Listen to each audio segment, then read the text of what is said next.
Hola! Growing up in my new home, one of the books that influenced me most was The House on Mango Street by Sandra Cisneros. This is a story about a girl named Esperanza, growing up in a place where she didn't quite feel like herself and struggling with that. Throughout the book, she embarks on a journey where she finds herself and she becomes who she is, while learning valuable life lessons. This book and its lessons became a new guiding principle in my life. I found that I related to this book in many ways. And with that being said, it taught me how to be myself and how to be a leader of my own life.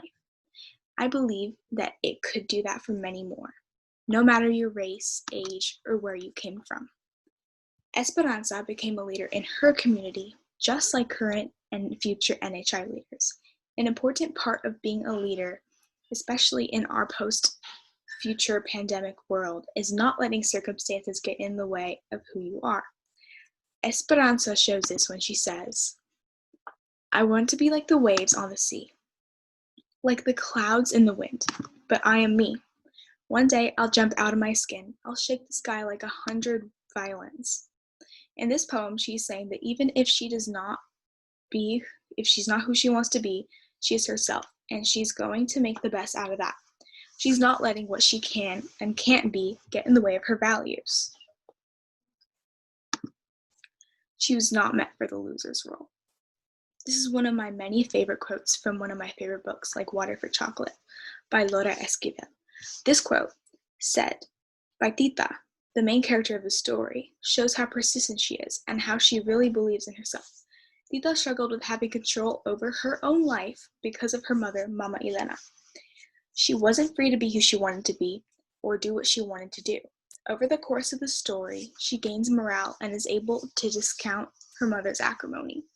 This growth in Tita and this confidence shown in the quote strongly portrays fundamental number 5, engage with enthusiasm and rigor.